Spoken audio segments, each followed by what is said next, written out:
बाळासाहेब ठाकरे महाराष्ट्र समृद्धि महामार्ग जो अब नागपुर और शिरडी के लिए तैयार हो चुका है। दूसरा सितारा नागपुर एम्स है, जिसका लाभ विदर्भ के एक बड़े क्षेत्र के लोगों को होगा। तीसरा सितारा नागपुर में national institute of one health की स्थापना है।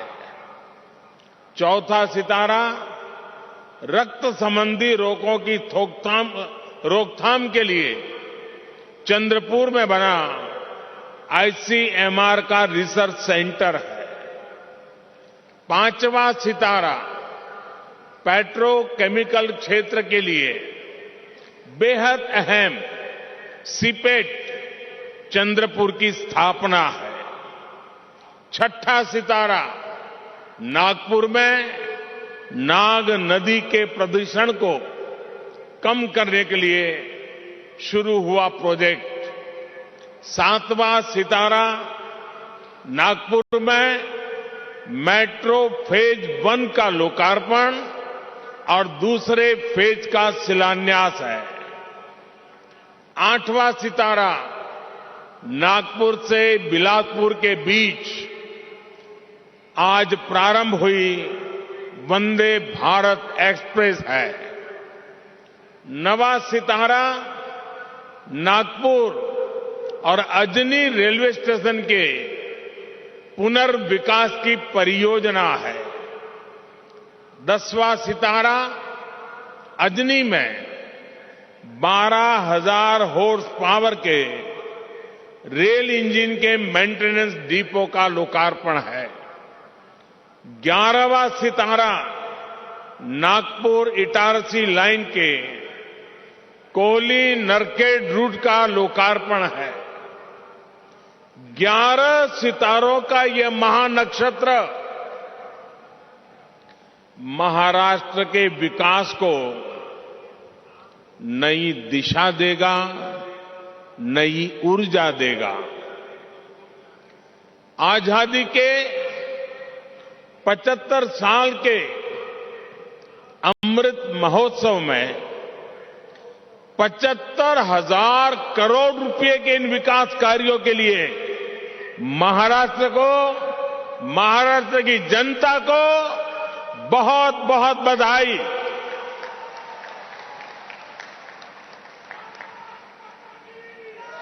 साथियों, आज का ये आयोजन इस बात का भी प्रमाण है कि डबल इंजन की सरकार महाराष्ट्र में कितनी तेज गति से काम कर रही है।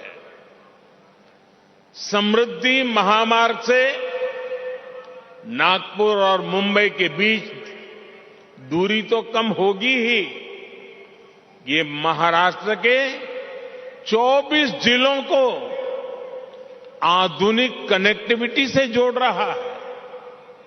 इससे खेती किसानी को, आस्था के विभिन्न स्थलों में आने जाने वाले श्रद्धालुओं को, उद्योगों को बहुत बड़ा लाभ होने वाला है। रोजगार के नए अवसर बनने वाले हैं। साथियों, आज के दिन की एक और विशेषता है, आज जिन योजनाओं का लोकार्पण हुआ है उनमें इंफ्रास्ट्रक्चर विकास का होलिस्टिक विजन दिखता है। एम्स एक अपने आप में अलग तरह का इंफ्रास्ट्रक्चर है और समृद्धि महामार्ग दूसरी तरह का इंफ्रास्ट्रक्चर है।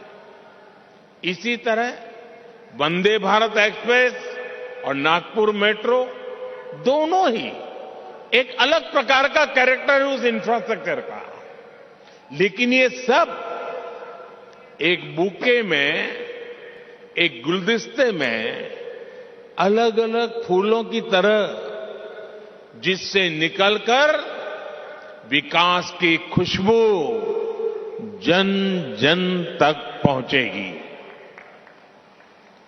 विकास के इस गुलदस्ते में बीते 8 वर्षों की मेहनत से तैयार विशाल बगीचे का प्रतिबिंब भी है।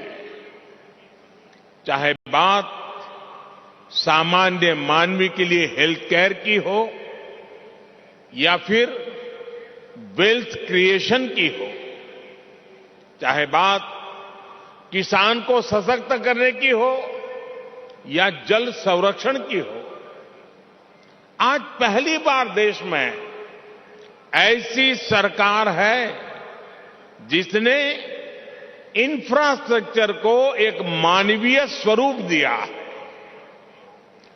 इंफ्रास्ट्रक्चर का एक ऐसा ह्यूमन टच जो आज हर किसी के जीवन को स्पर्श कर रहा है। हर गरीब को 5 लाख रुपए तक का मुफ्त इलाज देने वाली आयुष्मान भारत योजना हमारे सोशल इंफ्रा का उदाहरण है। काशी, केदारनाथ, उज्जैन से लेकर पंढरपुर तक हमारे आस्था स्थलों का विकास हमारे कल्चरल इंफ्रा का उदाहरण है। 45 करोड़ से ज्यादा गरीबों को बैंकिंग सिस्टम से जोड़ने वाली जनधन योजना हमारे फाइनेंशियल इंफ्रास्ट्रक्चर का उदाहरण है। नागपुर एम्स जैसे आधुनिक अस्पताल खोलने का अभियान, हर जिले में मेडिकल कॉलेज खोलने का अभियान हमारे मेडिकल इंफ्रास्ट्रक्चर का उदाहरण है। और इन सब में जो बात कॉमन है वो है मानवीय संवेदनाओं का तत्व, ह्यूमन टच, संवेदनशीलता। इंफ्रास्ट्रक्चर को हम सिर्फ निर्जीव सड़कों और फ्लाईओवर तक नहीं समेट सकते। इसका विस्तार कहीं ज्यादा बड़ा है। और साथियों, जब इंफ्रास्ट्रक्चर के काम में संवेदना नहीं होती, उसका मानवीय स्वरूप नहीं होता, सिर्फ ईंट, पत्थर, सीमेंट, चूना, लोहा दिखता है, तब उसका नुकसान देश की जनता को उठाना पड़ता है, सामान्य मानवी को उठाना पड़ता है। मैं आपको गोसीखुर्द डैम का उदाहरण देना चाहता हूं।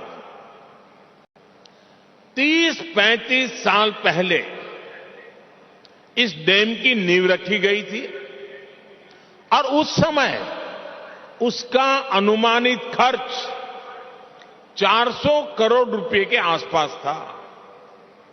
लेकिन बरसों तक संवेदनाहीन कार्यशैली के कारण बरसों तक वो डैम पूरा नहीं हो पाया। अब डैम का अनुमानित खर्च 400 करोड़ से बढ़कर के 18,000 करोड़ रुपए हो गया। 2017 में डबल इंजन की सरकार बनने के बाद इस डैम का काम तेज हुआ है। हर समस्या को सुलझाया गया है। मुझे संतोष है कि इस वर्ष ये डैम पूरा भर पाया है। आप कल्पना कर सकते हैं, इसके लिए 3 दशक से ज्यादा लगे, तब जाकर इसका लाभ गांव को, किसान को मिलने लगा। भाइयों और बहनों, आजादी के अमृत काल में देश विकसित भारत के विराट संकल्प के साथ आगे बढ़ रहा है। विकसित भारत के निर्माण का रास्ता है भारत की सामूहिक ताकत,